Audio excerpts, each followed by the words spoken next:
Ang channel na ito po ay hindi kumukontra, na maaaring totoo nga na ang barley harvest season noong panahon ng ancient Israel, ay saktong-sakto sa mga tagubilin na may kinalaman sa pagtaya ng panahon, lalo na sa mga itinakdang panahon o mga kapistahan ng Elohim. Pero iba na po ang situation sa panahon ngayon. Ang barley at iba pang mga pananim ay kontrolado na ng mga tao sa ngayon at bukod dyan ay mayroon na ding climate changes, kaya hindi po natin ito pwede na ito ang pangunahin natin na asahan sa pag-umpisa ng taon. Gabay at pahiwatig lamang sila na nasa tamang season ang umpisa natin ng taon. Subalit kung may pangangailangan ng decision ay ang heavenly signs ang magpapasya. Dahil ang heavenly cycles ang reference points ng mga panahon. Naniniwala po tayo na isang mahalagang witness pa rin naman ang Abib at maging ang mga harvest seasons ng mga pananim sa panahon ng springtime. Ito ang fourth witness to determine the new year. Hindi maaari na ang barley ang pangunahin na batayan ng bagong taon.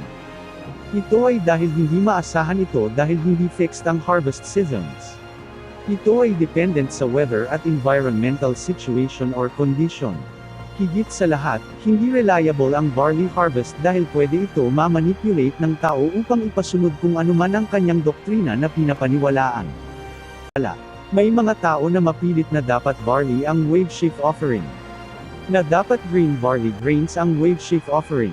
Na dapat ang barley ay nakakabit pa sa tangkay at may uhay na nakabigkis bilang wave sheaf offering. Na dapat ang wave offering ng first fruits ay sheaf o nakabigkis na uhay na may bunga. Na dapat ito ay barley season batay sa Jerusalem lamang at hindi kung saan-saan na bahagi ng mundo. Na dapat mag-umpisa na ang bagong taon sa bagong buwan kasunod ng paghinog ng bunga ng barley. At iba pang dapat na kagustuhan nila.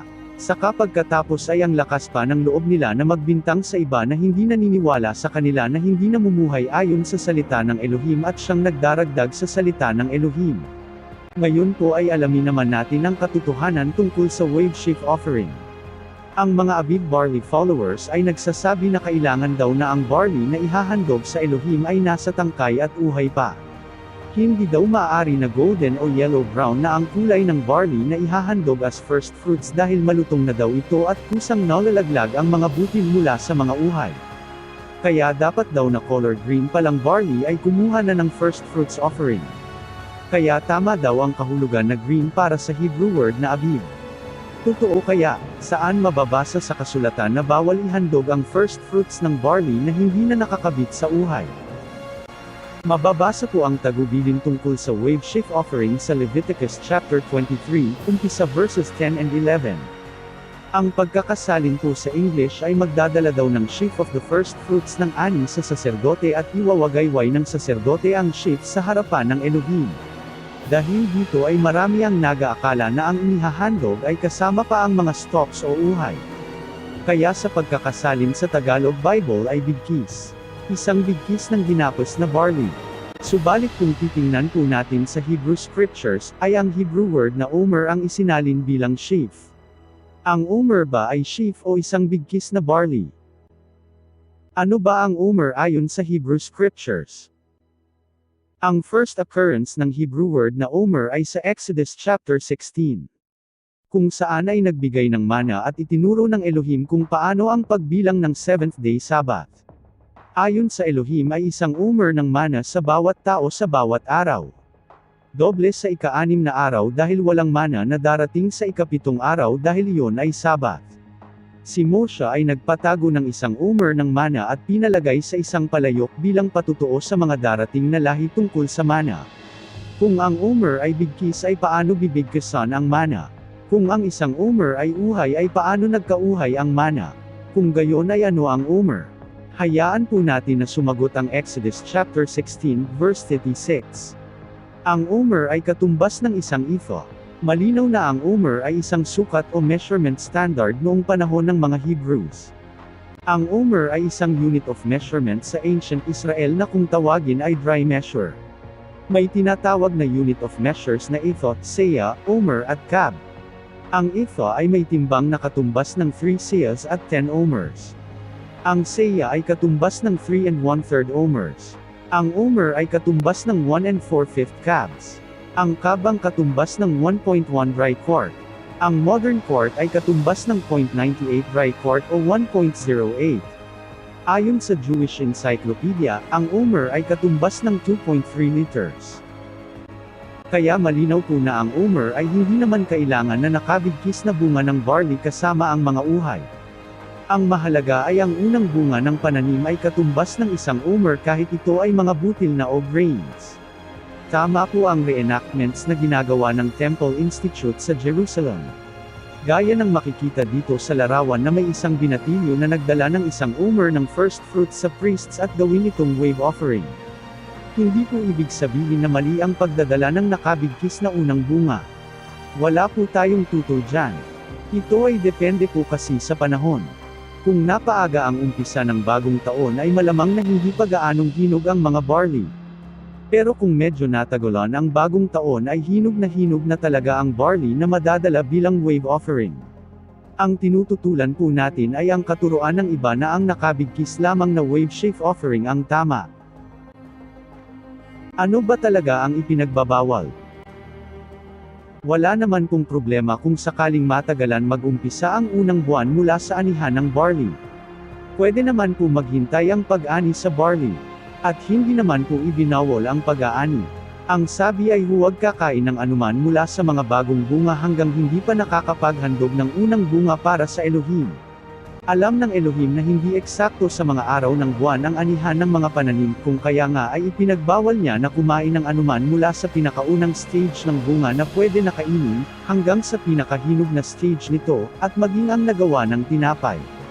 Paano magagawang tinapay yan kung hindi pa na-harvest muna? Kaya hindi po ang pag-aani ang bawal kundi ang kumain ng bunga na hindi pa nakapaghandog sa Elohim. Hindi ang takdang kapistahan ang maghihintay sa harvest time kundi ang harvest time ang maghihintay sa takdang kapistahan. Kaya nga kung mapaaga ang paghinog ng barley, ay maghihintay ito kung kailan ang takdang kapistahan, kung kaya naman ay minsan ay Carmel na ang ihahandog bilang unang bunga para sa Elohim, dahil maraming araw na ang lumipas. Kung mahuli naman ang paghinog ng barley ay kahit hindi pa ganap na hinog na bunga ay ihahandog na agad dahil takdang kapistahan na. Yan ang dahilan kaya mula sa bagong bunga pa lang hanggang sa tumigas na sa sobrang kahinugan ay pwede ihandog bilang unang bunga para sa Elohim. Ito ay mas ilalarawan ng pinakaunang Passover Festival celebration sa Lupang Pangako. Nang makapasok na sa Lupang Pangako ang mga anak ni Israel sa pangunguna ni Joshua, ay ipinagdiwang nila ang Passover doon sa Gilgal, sa 14th day of the month. At ang kinain nila ay ang nagmula sa mga lumang butil ng pagkain, na ginawang unleavened cakes kinabukasan dahil Feast of Unleavened Bread naman ang kasunod. Kinabukasan pagkatapos nito ay tumigil na ang pagdating ng mana. Dapat sana ay pagkatapos ng Sabat ay may darating na mana kinaumagahan pero wala nang dumating mula sa araw na ito. Ang araw din na ito ang Yom Hanafat HaOmer o the Day of the Waving of the Omer. Kaya ito din ang Reshit Katzir o Yom HaBikurim. Nakapaghandog na sila ng unang bunga para sa Elohim sa kinaumagahan na ito pagkatapos ng Sabat. Kaya mula sa araw na ito kumain na sila sa mga bunga ng mga pananim ng Lupang Pangako. Ayon sa Joshua chapter 4 verse 19, nakapasok ang mga Israelites sa Gilgal, na nasa border ng Jericho, sa 10th day of the first month. Ayon sa chapter 5 verse 10, ay ipinagdiwang nila ang Passover sa 14th day. Ayon sa verse 11, kinabukasan ay kumain sila ng unleavened bread mula sa mga lumang butil. Ito ay dahil hindi pa sila maaaring kumain ng mga bagong bunga o butil hanggang hindi pa nakakapaghandog ng first fruits wave offering para sa Elohim. Ang Torah ng Elohim ay maghahandog ng first fruits sa pagkatapos pa ng Sabat. Ang unang araw ng Feast of Unleavened Bread ay natatapat sa araw ng Sabat lagi. Ayon naman sa verse 12, kinabukasan matapos na kumain sila ng unleavened bread ay tumigil na ang mana at nag-umpisa na silang kumain ng bunga ng lupain na yon. Dapat sana ay may darating naman na kinaumagahan pagkatapos ng Sabat pero tumigil na ito dahil nasa Promised Land na sila. Nakakain na sila ng mga bagong ani dahil ito ang araw ng first fruits wave offering. Kaya pagkatapos ng paghahandog sa Elohim ng unang bunga ay maaari na silang kumain ng mga bagong ani na mga bunga sa lupain. Dito po sa puntong ito ay makikita ninyo ang consistency ng banal na kasulatan at kasaysayan tungkol sa mga bagay na ito at sa 3 days and 3 nights na ito ng Exodus. Consistent din sa mga bagay na ito ang channel na ito, kung nagsusubaybay po kayo sa mga naunang videos natin. Sa ngayon ay magpatuloy na po tayo sa paksa ng video na ito. Balikan po natin ang Torah tungkol sa wave offering of first fruits. Ang sabi ay kapag nakarating na ang mga anak ni Israel sa lupang pangako, at kapag sila ay umani ng mga pananim doon, ay magdala muna ng omer o isang sukat ng mga unang bunga sa saserdote. At ito ay iwawagayway ng saserdote sa harapan ng Elohim sa kinabukasan ng Sabat. Kung babasahin po ninyo ng maigi ay wala pong nababanggit na barley. Wala pong sinabi ang Elohim na dapat ay barley ang ihahandog sa kanya. Malinaw po na ang barley ay doktrina lamang ng ilang mga panatiko. Kaya ang katotohanan po ay kahit anong halaman o pananim na nagkakabunga ay maaaring ihandog sa Elohim ang unang bunga. Wala pong sinabi sa mga tagubili ng Elohim na dapat ay barley lamang ang ihahandog bilang first fruits. At dito nga sa verse 14 ang kasunod na tagubilin na huwag kakain ng mga bagong bunga ng lupain hanggang hindi pa naihahandog ang unang ani sa Elohim. Pansinin po ninyong maigi dahil wala po sinasabing barley dyan. Hindi sinabing dapat ay barley lamang ang ihahandog ang unang bunga. Kaya kahit anong bunga ng lupain ay pwedeng ihandog ang unang bunga para sa Elohim sa kanyang itinakdang kapanahunan. Malinaw na kahit anong bunga ng pananim at hindi lamang barley. Ngayon ay pansinin naman po ninyo ang huling pananalita dito sa talatang ito. Ito daw ang gagawin sa lahat ng kanilang titirahan o tatahanan. Ibig sabihin ay hindi po ito limitado sa Jerusalem. Hindi sinasabi ng Torah na sa Jerusalem lamang gagawin ang principle ng first fruits. Ang principle ng ito ay pwede nating gawin saan mang lugar tayo tumira at sa anumang bahagi ng ating buhay. Ang pinakaunang abib na nababanggit ay naganap doon sa Egypt pa at hindi sa Jerusalem.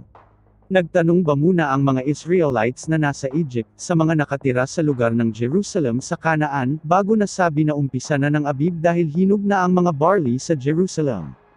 Hindi po. Ang pinag-usapan nga ay mga pananim sa Egypt na gaya ng barley na nasira ng hailstorm plague. Kaya hindi totoo na ang barley at ang Jerusalem ang batayan ng umpisa ng taon. Nag-umpisa ang first month of the year sa panahon ng Abib pero walang barley sa Jerusalem na pinag-usapan. Ang unang pagdiriwang bilang pag-alaala sa Passover ay naganap sa wilderness of Sinai. Wala na ito sa Egypt at wala pa sa Jerusalem. Walang nababanggit na barley. Ipinagdiwang ng Israel ang Passover Festival sa loob ng 40 years na sila ay nasa wilderness bilang pagsunod sa Torah ng Elohim. Sigurado na nasusunod nila ito dahil kasama nila ang Elohim. Hindi sila iniwanan ng pillar of cloud by day at pillar of fire by night, hanggang sa makalapit sila sa lupang pangako. 40 years na wala pa sila sa Jerusalem pero umuusad ang taon at nagdiriwang ng Passover Festival tuwing kapanahunan ng Abib. Ang unang Passover celebration at first fruits wave offering event sa Promised Land ay unang naganap sa Gilgal. Ito po ay nasa labas pa ng Jerusalem. Nasa bungad pa lang po ng Promised Land ang mga Israelites. Nakakatawid pa lang ng Jordan River. Kasasakop pa lang sa Jericho. Wala pang nagpupunta sa Jerusalem.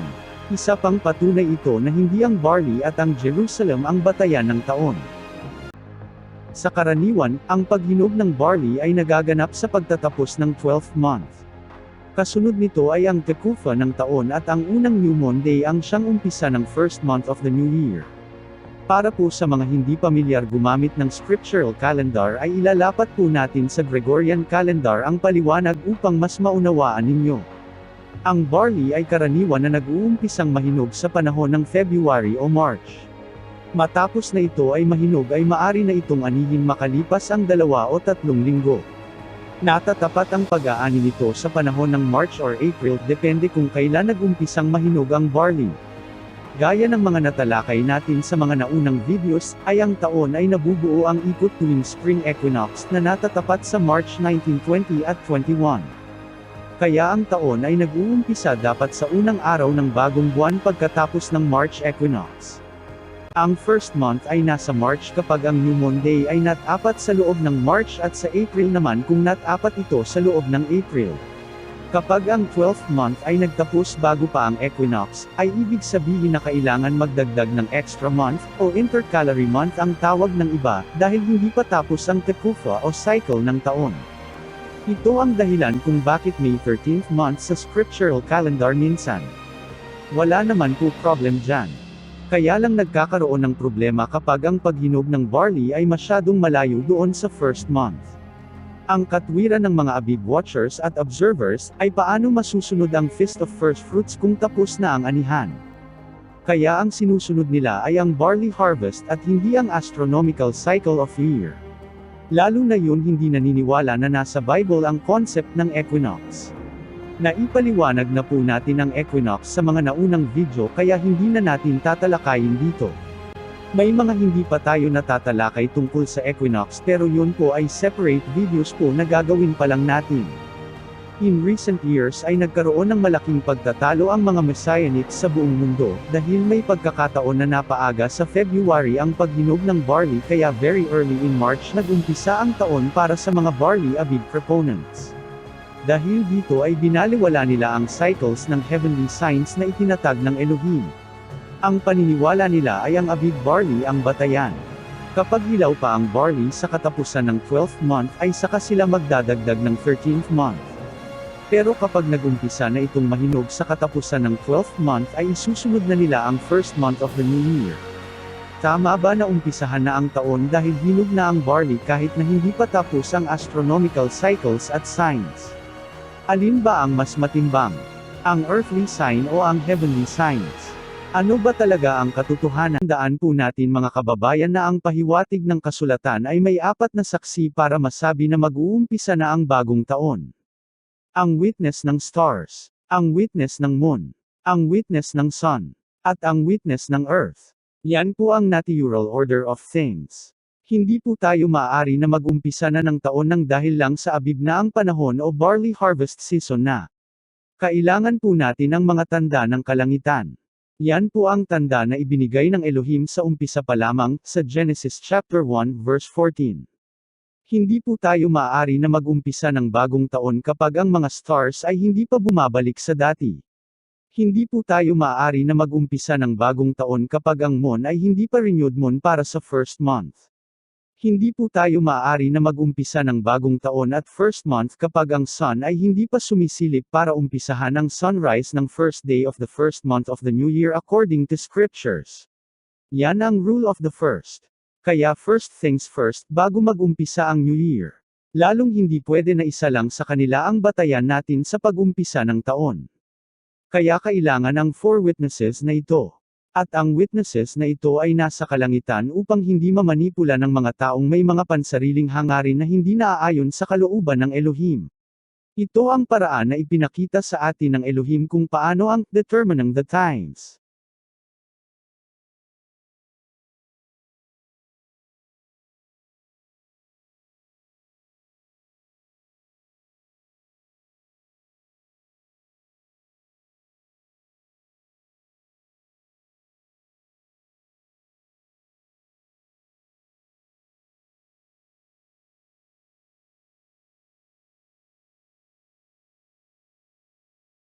Paki-subscribe upang maging updated kayo lalo na sa mga darating pa na mga videos at announcements. Kung inyo pong mamarapatin, ay bukod po sa pag-subscribe, ay paki-like po ang aming video kung inyong nagustuhan, at pakisuyo na rin po na e-share at huwag kalimutan na pindutin ang notification bell. Kung kayo po ay may katanungan, puna, at anumang concern ay paki-comment po sa ibaba.